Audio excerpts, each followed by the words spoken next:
140 extra from Indian Oil. Can't do without it. Neera Chandhoke in Bhopal की मिट्टी conversation में with हमेशा Shlok से एक Chandra. अदब रही है। ये शहर Welcome to सिर्फ Wagad. बसता नहीं है, ये किस्से सुनाता है और request इसी everyone विरासत to को please आगे be बढ़ा रहा seated. है Bhopal literature and art We festival. now move इस मंच into a पर session बड़े that कहानीकार invites us अपनी to विरासत reflect बांटते हैं not और हम only जैसे on हजारों the ख्वाब देखने वाले को एक नई Constitution as a राह legal दे ही जाते text, हैं। but as a उनकी living, आवाज़ों को सुनकर evolving आज का नया जनरेशन भी relationship अपनी कहानी between कह रहा है। citizens, ये सिर्फ एक फेस्टिवल नहीं, institutions, and ये एक democratic जुनून है values. जो भोपाल की This रूह में session is बसता है। titled लिटरेचर, How आर्ट और We इंस्पिरेशन the का सबसे People बड़ा त्योहार Shape Our Bhopal Constitution. Literature and art festival 2026 where stories To begin, come alive. We have Professor Neera Chandhoke, is a former professor in the Department of Political Science at the University of Delhi and is currently a visiting professor at the Indraprasth Institute of Information Technology, Delhi. Her research spans political theory, the history of ideas, Indian politics and comparative politics. She is the author of several influential books that examine democracy, pluralism, violence and constitutionalism in India and beyond. Can we have a big round of applause for Neera Chandhoke? Ma'am, I also request you to please come up on the dais. Her recent book, We the People and Our Constitution, offers a citizen-centered understanding of constitutional democracy. Among her other major works are Violence in Our Bones, Rethinking Pluralism, Secularism and Tolerance, Democracy and Revolutionary Politics, Contested Secession and Beyond Secularism. Professor Chandhoke has been the recipient of numerous national and international fellowships, including the Jawaharlal Nehru Fellowship, and remains one of India's most respected voices on constitutional thought and democratic ethics. Once again, a thunderous round of applause for Neera Chandhoke.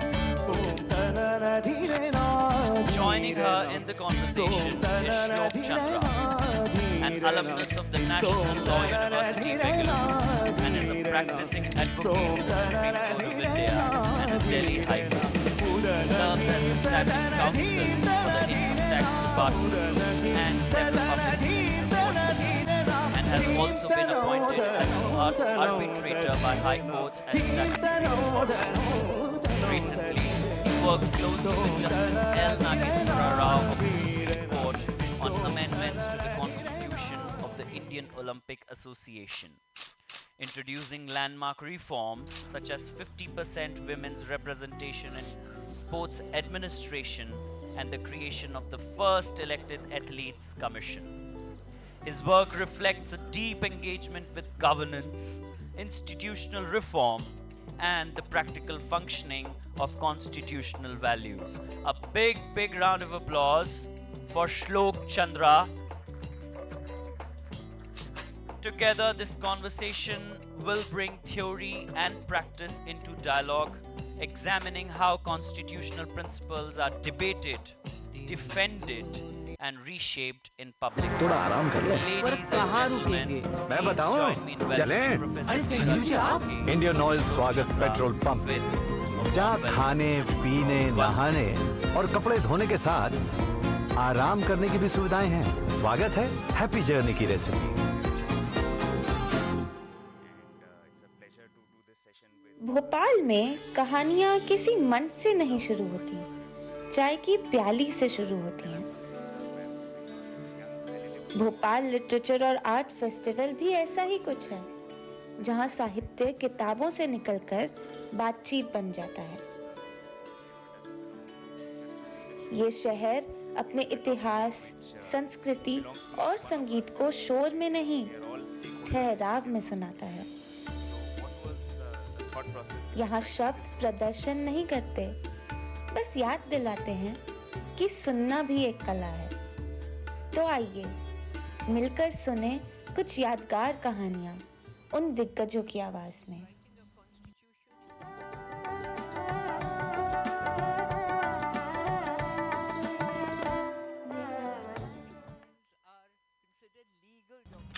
माही भाई कोई cool bank बताओ ना. What do you mean by cool? Like जो customer के साथ हर condition में हो. जो एनवायरमेंटली कॉन्शियस हो, जो डिजिटल फर्स्ट हो, जिसके लिए हर कस्टमर इंपॉर्टेंट हो. सोशली कॉन्शियस हो. फिर तो एसबीआई कूलेस्ट है. Really? एसबीआई जो बैंक हर इंडियन को इको फ्रेंडली बनने में मदद करे, जो बैंक हर इंडियन को अपलिफ्ट करे, जो बैंक हर हाल में हर इंडियन का साथ दे, जो बैंक हर इंडियन को डिजिटल बैंकिंग करने का पावर दे, और जो बैंक हर इंडियन को साथ लेके चले, वही कूलेस्ट है. Really cool. Wow, कूल तो है. so cool, man. Very good. जो बैंक डिजिटली एडवांस्ड और इको फ्रेंडली हो और हर इंडियन को हर जगह सर्व करे, अपलिफ्ट करे, वही बैंक कूलेस्ट है. SBI, the banker to every Indian. Truly. Check. This is my temple, this is my mental peace sanctuary. The one thing I can't do without. You better hear me. Can't do without. The ultimate biking experience is incomplete without Servo 40 Extra from Indian Oil. It's a bitter pill to swallow. Servo 40 Extra from Indian Oil. Can't do without it. Bhopal की मिट्टी में हमेशा से एक अदब रही है. ये शहर सिर्फ बसता नहीं है, ये किस्से सुनाता है. और इसी विरासत The first was that we are the locus of popular sovereignty. The second was part of the preamble which had never been put into existence. In fact, the problem with democratic theory is it has never looked at fraternity. Here there were young people whom the bill would not touch. The bill was going to touch minorities, if at all. But they were these young people taking up the metaphorical cudgels on behalf of their citizenship, on behalf of their fellow citizens. And I said to myself in political theory jargon, we see the making of a political community where our fellow citizens are as important to us as we ourselves. And that, constitutions don't function on the dry bones of law.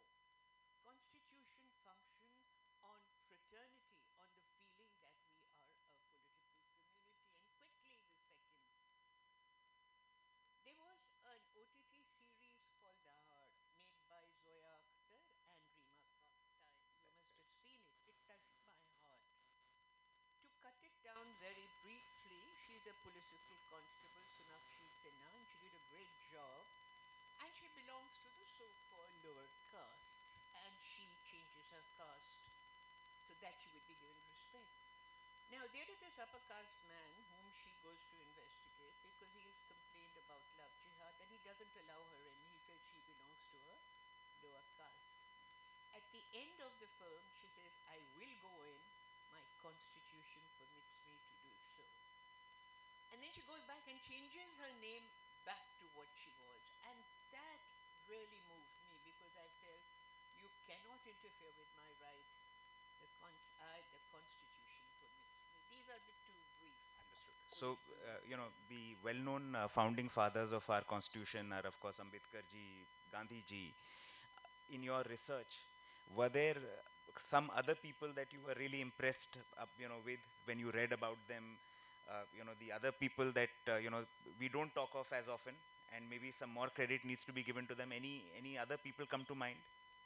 Yeah, well, when Nehru got hold of a lot of lawyers, B.N. Rao, for example, to write the constitution, they were the ones who did the actual writing of the constitution, subjected to, of course, the Constituent Assembly, which was, of course, not popularly elected. The Indian leadership had wanted an elected Constituent Assembly, but then they were told it's going to take you years to set up an electoral roll. There was B.N. Rao, and who specifically impressed me was K.T. Shah. And K.T. Shah once asked Ambedkar, who was the chairman of the drafting committee, he said, can you please tell us what you mean by secularism and socialism? Now, Ambedkar gives a long answer on socialism, but doesn't touch secularism. And that will probably bring you to Absolutely. The most probably something which is very dear to me, and the constitution is also very dear to all of us. So the value of secularism. Both Gandhiji and Ambedkarji were absolutely particular that this nation should be secular.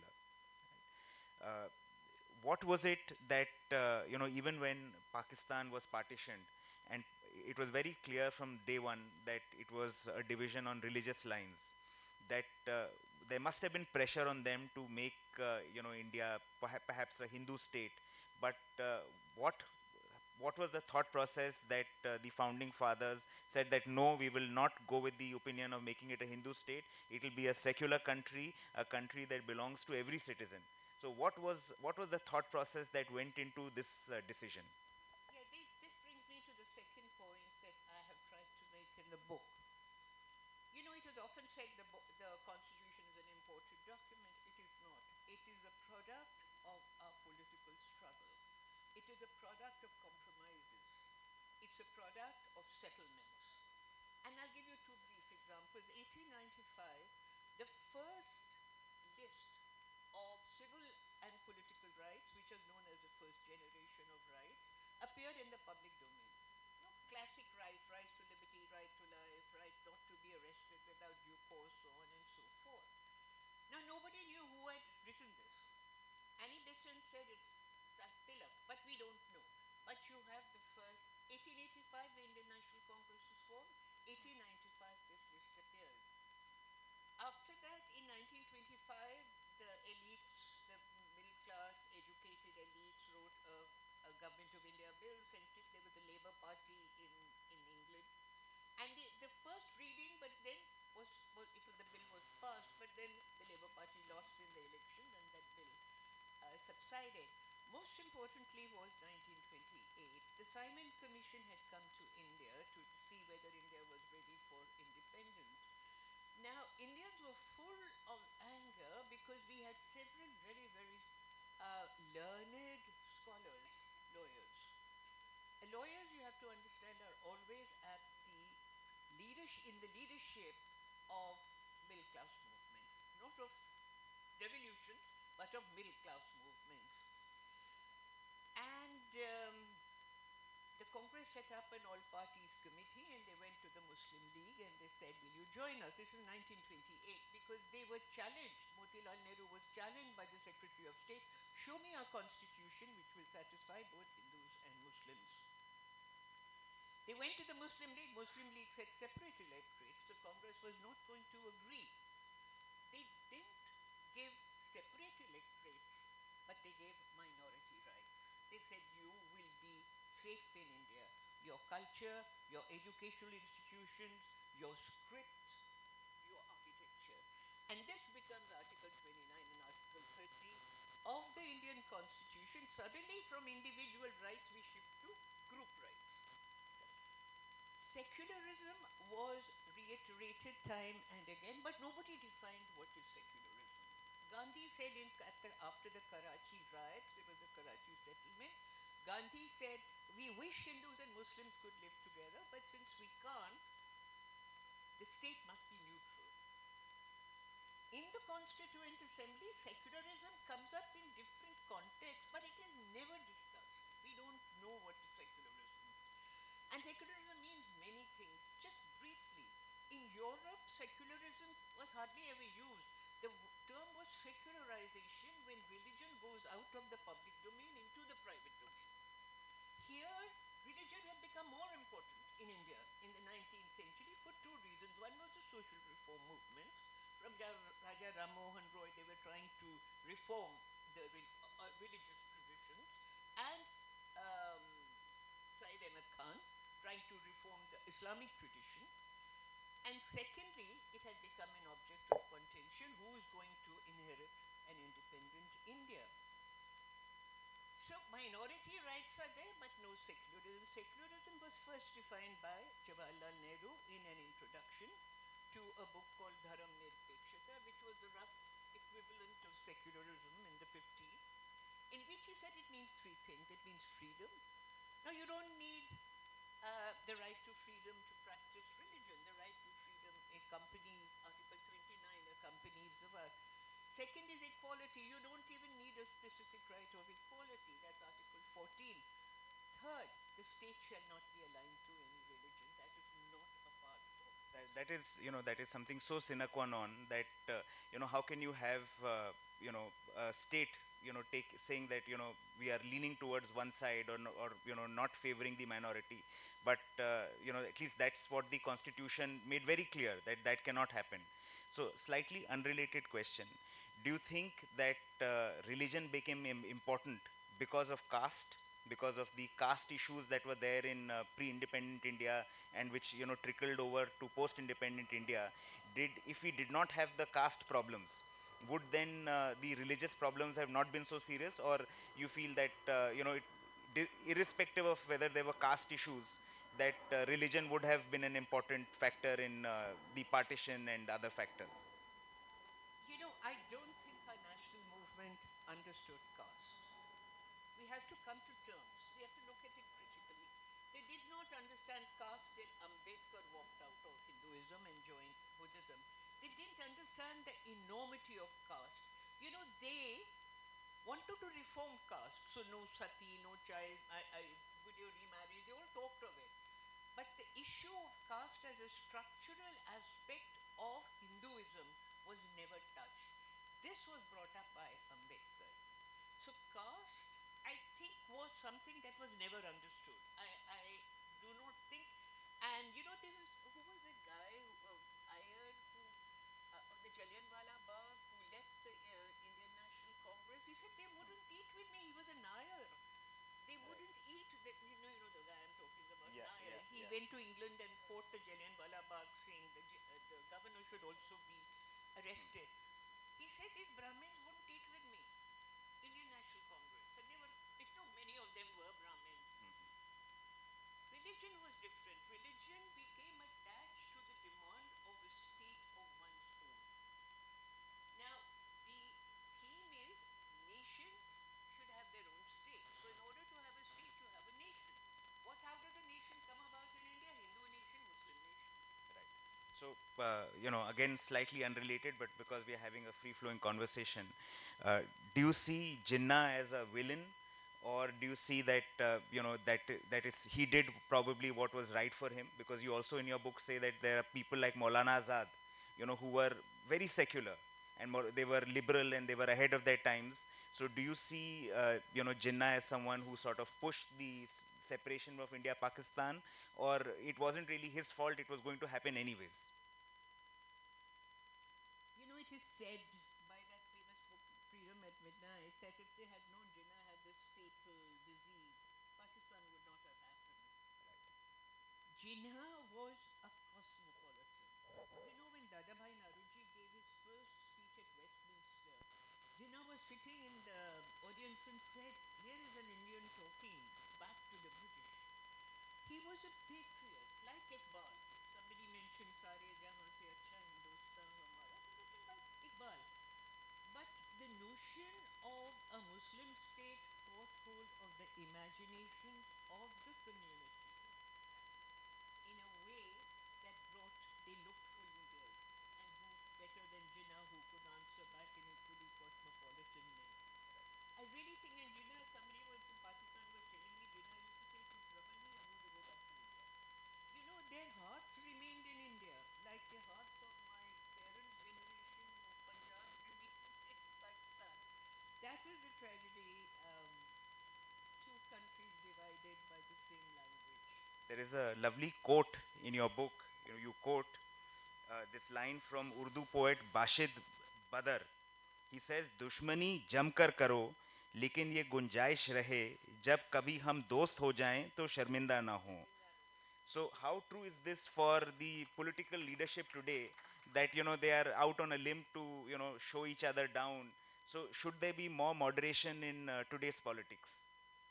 I have found this secular brand of humorous Urdu poetry coming to us from UP the most insightful comment on our present situation. There was another one, if I remember correctly, forgive me if I forget. It says, "किसी ने देखा हो राम ने घर को आग लगाए हो, देखा है कि खुदा ने बस्ती जलाई हो, किसी ने देखा है नानक ने राह सिर्फ सिखों को दिखाई हो। राम रहीम नानक को ईसा तो नरम है, इनके चमचों को देखो हर पतीली से गरम है। So this is politics. And last line, I want to make, because we have a lot of young people here, remember two things. Religion is faith. Religion is faith. Religion is also politics. And the people who practice religion as politics don't know anything about religion. Believe me, I doubt if Jinnah ever read the Quran in his life. Maulana Azad did. He was a scholar. Jinnah was too poor for politics. So you also talk of moral consciousness of the constitution. That it's a evolving document. It is supposed to. It's almost like a living, breathing document which changes, grows. So what do you mean when you talk of the moral consciousness of the constitution? You see, in India in 1950, we had two social contracts. The first was a contract between the new state and the people of India, the citizens of India, who we became citizens. From subjects, we become citizens. The second is you create a political community out of a divided people. When I was doing the research for partition, believe me, and anybody who's read on the partition, your knees start shaking. You get so horrified at the extent of violence, starting from the Calcutta killings in 1946. The constitution, and this is my interpretation, it may be wrong, set out to create a political community by giving people of India a different kind of norms to live by. And that is the preamble. Live by, and liberty, equality, fraternity comes to us from the French Revolution. But this has an added flavor because Hindus and Muslims were killing each other, the same people who had lived in neighborhoods. I don't know now, but few years ago, you go to Pakistan, they treat you as one of their own. In fact, they treat you with such, they pamper you, In a way, that is a tragedy. The tragedy of Bengal, one language, two states. They say two states divided by a common language, Punjab and Bengal. So in a way, you give the people liberty, equality, fraternity, justice, and the final is fraternity. Fraternity is you give them, and I just want to add here one line. Who helped them in the task of creating a political community?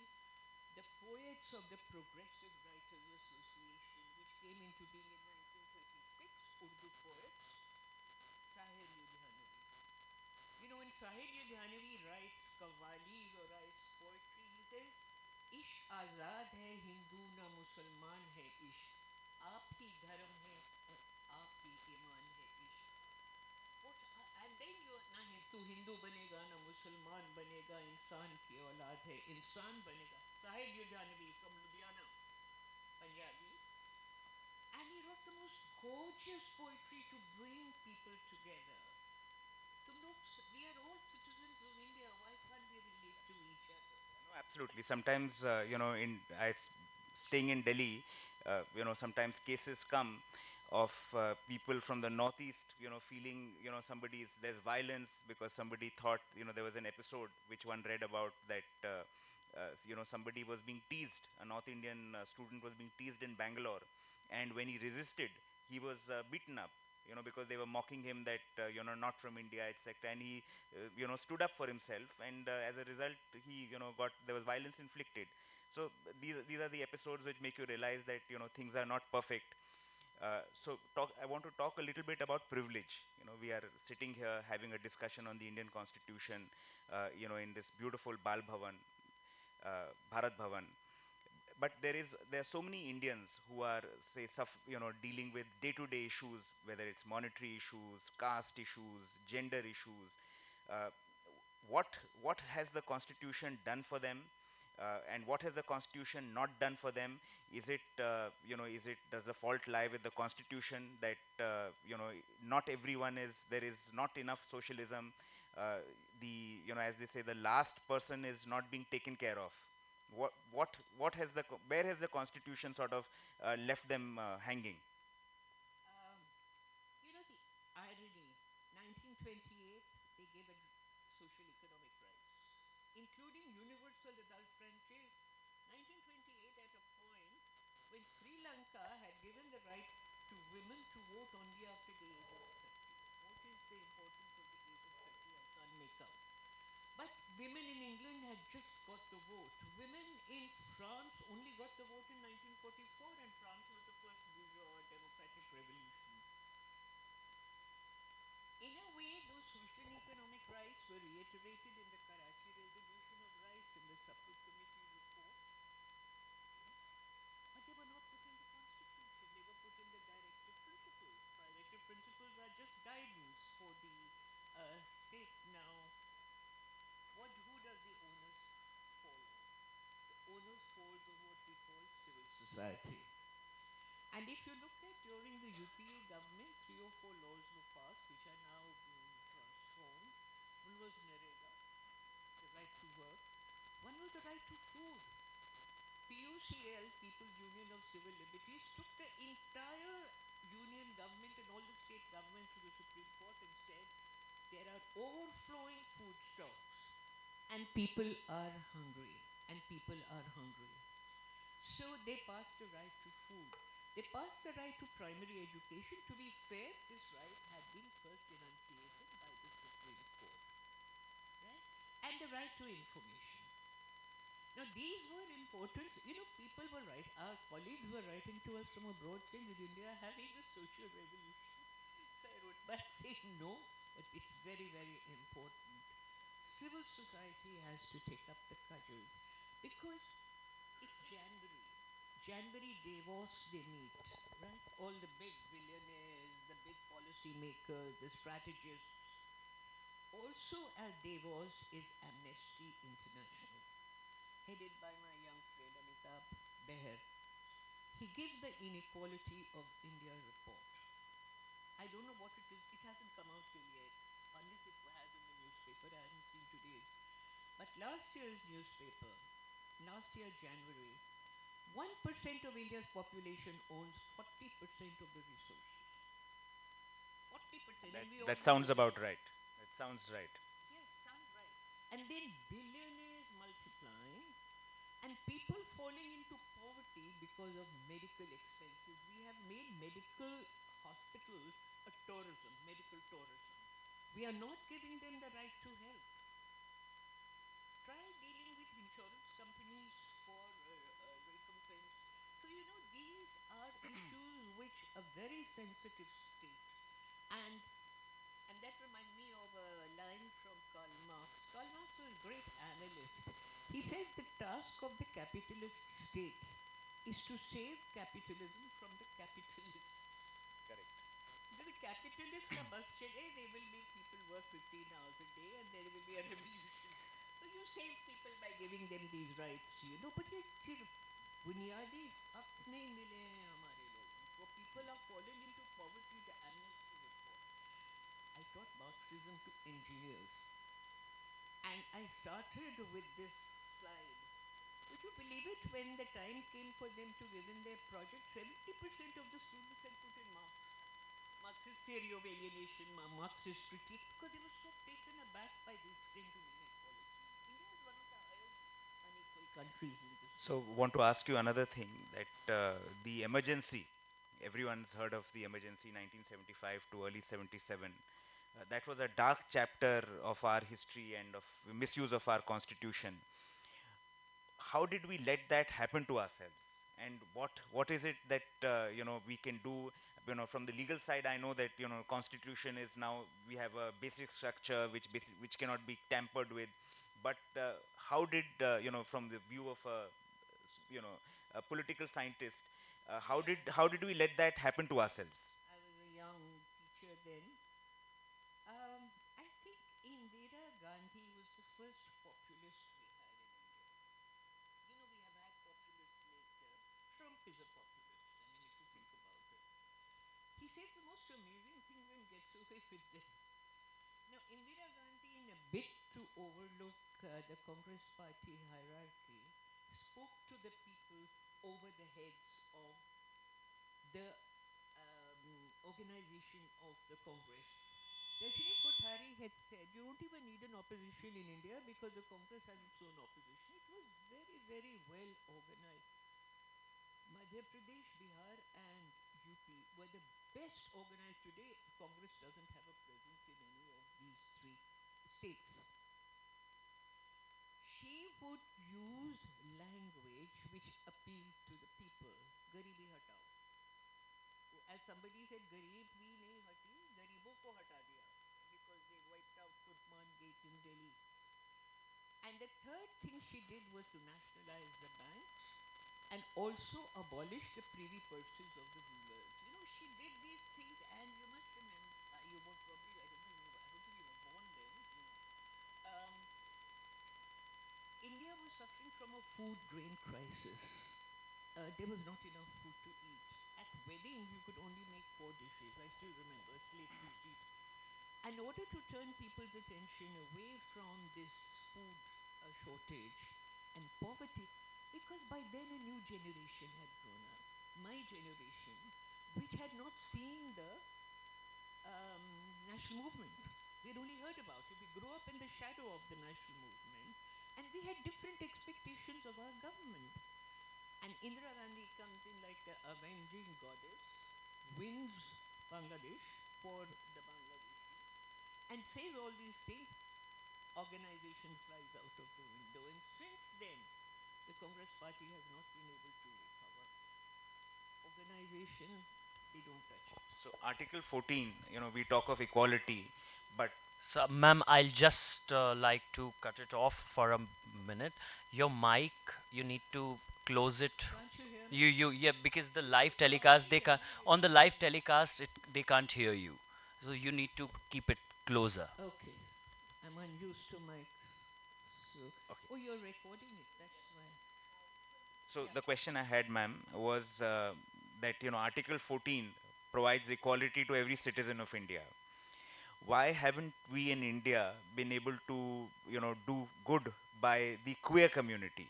Even the now we are in a situation where Article 377 has been decriminalized, but we still haven't been able to give them marriage rights.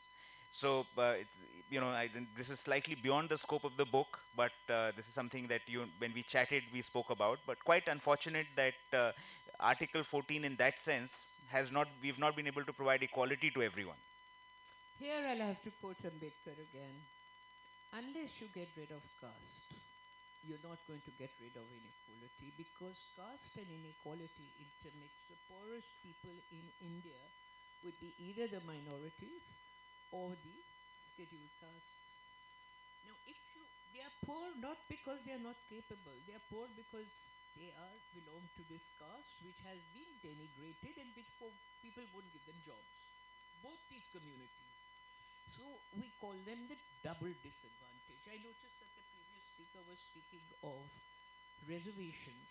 Reservations were designed to counter this, but reservations have worked and not worked. It's mixed. Let's not go into reservations, it's too complex. That's probably an entire topic in itself. Topic, and frankly, I don't want to go into it because there are problems with reservations. Right. Where you have the double digit privilege, you're not going to have equality. I think the caste system needs to be tackled. Unfortunately, today we see the return of superstition, rituals, men in saffron clothes.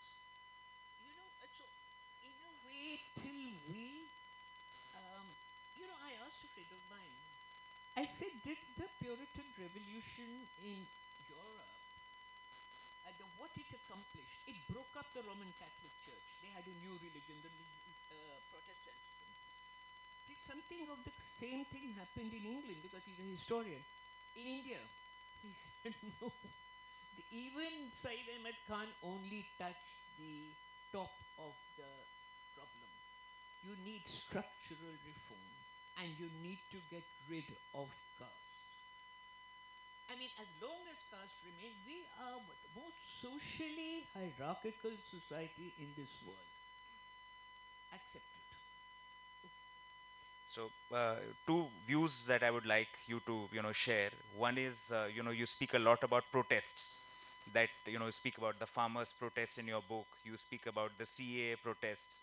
So, how integral is the right to protest, as granted by the Constitution to the citizens, and how important is it for the, the political leadership to allow peaceful protests, when there is a genuine cause, and not not come down hard on protests. That is one. And your views on the bulldozer justice, which luckily now the bulldozer justice, which some of the states have meted out in the past, that some one individual has committed a crime, you break down his house. So but luckily Supreme Court has come to the rescue and put an end to that. But your general views on it? Look, the right to protest is part of the right to freedom of expression, the freedom of association. These are the fundamental rights. When the proto-capitalist class arose in Europe against the feudals, the first thing they said was freedom of life, of liberty, of association. Because when four people get together, you can have a revolution. That is why every state tries to divide people on different grounds. Every state does it. Look at the way Trump is dividing his people. In a way, it is shocking. What is this man doing? In that sense, I think you have to have protest, the right to protest peacefully, without arms, against the unjust policies of the government. That is the first one. Secondly, a bulldozer justice is frankly illegal. I mean, you guys will have to fight for it in the court, because this is the most inhuman ways of punishing someone I've seen. So, before we open it up for questions, any message you have for the young readers that you would like to take away? And one interesting thing about the book, and I encourage all of you to buy it, is that it's a book which is just 150 pages. But typically, when we have legal commentaries on the Constitution, all of them run into thousands of pages. So, for someone to get a snapshot of what the history of the Indian Constitution has been, what the thought process behind of the founding fathers, the way short book of 150 pages and very well written. So, any message for the young readers and young citizens of India? The Constitution protects you. It's supposed to protect you. You protect the Constitution. Any attempt to dismantle it or change it has to be protested. If the young don't protest, who will? I mean, frankly, they're always marching against something or the other. Unfortunately, माहौल कुछ ऐसा है. What Javed Akhtar said, I said, why did Bollywood films stop being so, so critical of the government? And he said, I said, आपका ज़माना था 1970s. He said, माहौल ही कुछ ऐसा था. The emergency लग गई थी, So they made it family dramas, family में लोग. अपना Amitabh Bachchan was always fighting enemies of his family. So in a way, you have to get together. You have to learn the art of writing, and writing in a way which is not critical. By critical thinking, we don't mean that you have to be critical. You have to dismantle the vocabularies of your political leaders and show them how ridiculous they are most of the time. So we can open it up for questions. Yes, if you're having any questions, please do ask.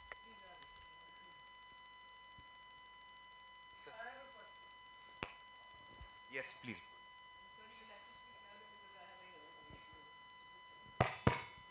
Yes. आपने अपने sir, आप अपना परिचय दे सकते हैं? मेरा नाम रघुराज सिंह है और मैं एक रिटायर्ड गवर्नमेंट सर्वेंट हूँ. आपने अपने इंटरेक्शन के दौरान कहा it's a constitution is a document of compromises. How it can be proved while it is discussed in length for months and by more than 100 persons in Constituent Assembly. Would you like me to answer it? So ma'am, he's asking, how do you say that it is a document of compromises? Oh, historically. Yes. Historically, they compromised with the Muslim League to bring in minority rights. That's what I was saying. Historically, they compromised with Ambedkar to give reservation but not erode caste. You know, caste is seen as an atrocity, but it doesn't erode. And another point, our constitution is probably the lengthiest constitution in the world, and that is because so many compromises, so many interests had to be factored in: religion, caste, gender. So language. So that's why there are some protection for tribals. So the constitution had to ensure that everybody is happy, and and that's why it's lengthy and it's a document of compromises. Historically, you know, they say once when a window to freedom opens up, many windows open up. So, but they never listened to Ambedkar's idea that abolish caste, and they really never listened to women. Women were not given their due. I really feel that.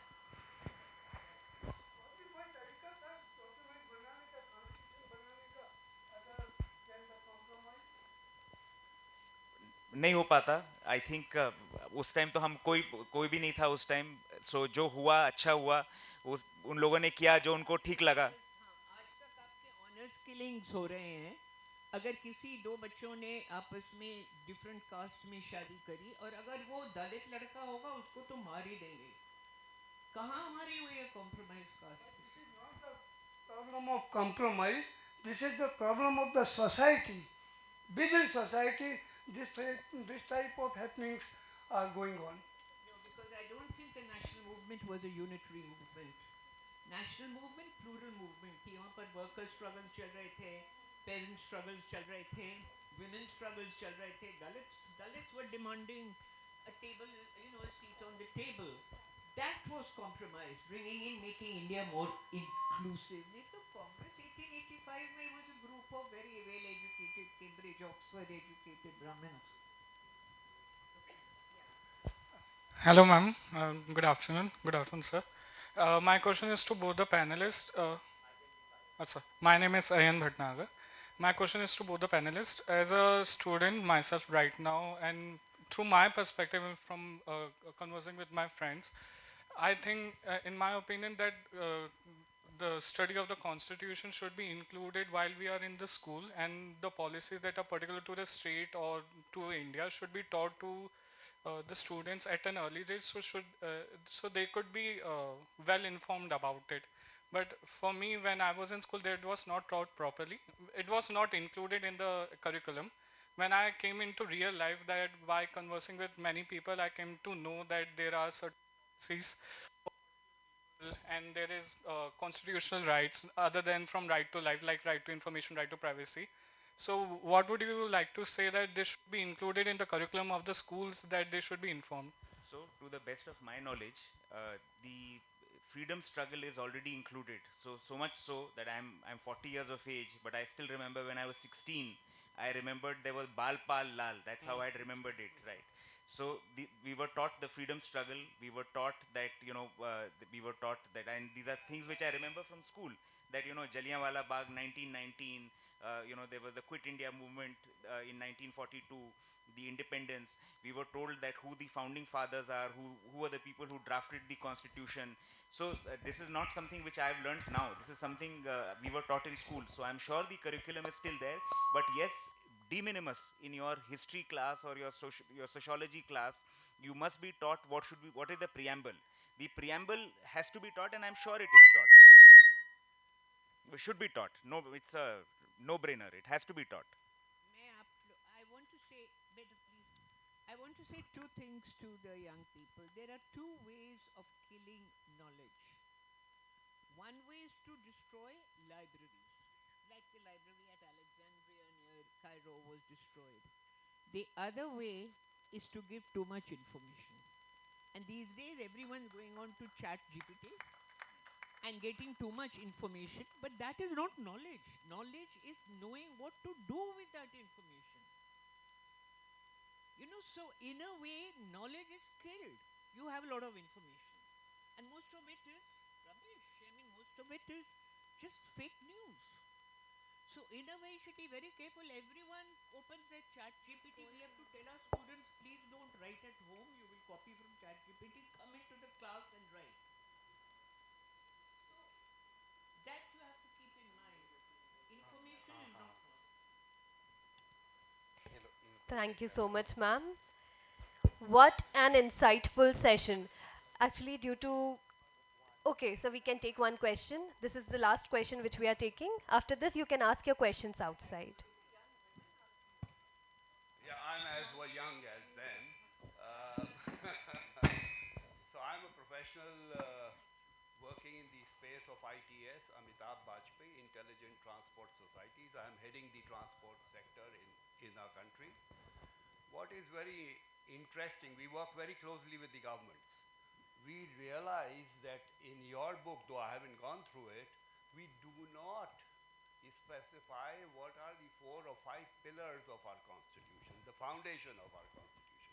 So here whatever I was hearing was more or less people to be blamed. People to be blamed. Oh, it's people problem, it is blame it on the rail. Now my problem here is in the transport sector, when I see my government friends, they say, oh, we have a problem with so many licenses, we have a problem, but there are systems to address it. Now I come back to my core question is that what are these pillars which are a challenge today? Forget about what Congress did and what it didn't do. I'm very concerned because for last 1 year or 2 years, I've started carrying this as a book with me, thanks to the leader of opposition, who's saying carry your constitution with you, okay? Now, this is a movement that I have joined. My point to you is, what are the pillars of doing that checks and balances where the politicians go wrong, where the people go wrong, where the systems go wrong? Which are those things? Why didn't you address that? If you haven't, you must seriously take it because we have election commission, which is a very serious issue today. Most of the, when I say I have an elected prime minister, I don't have an elected prime minister. Okay? If I don't have it, Actually, we agree with you, yeah.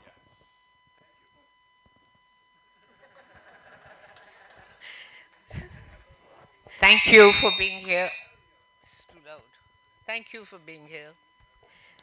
Thank you so much, ma'am. Thank you, Shlok. It was Okay. So you can please be seated. We are having a concluding note. So I also wanted to recite something.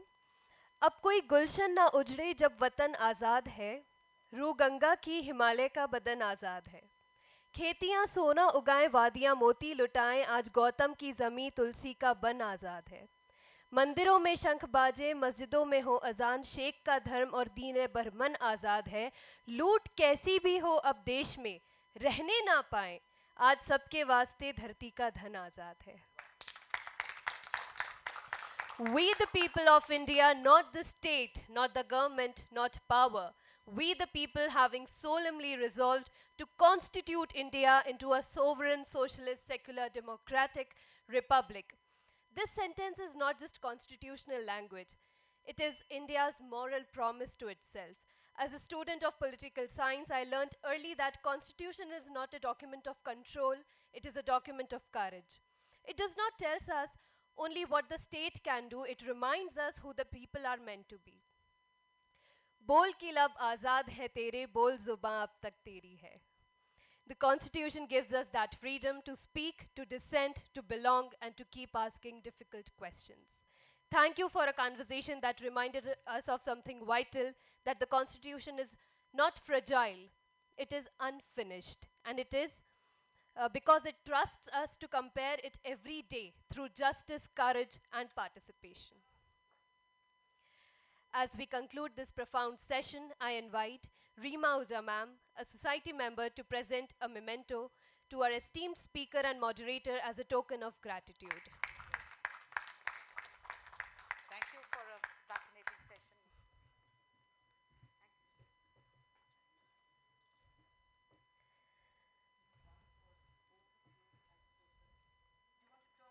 Yes, ma'am.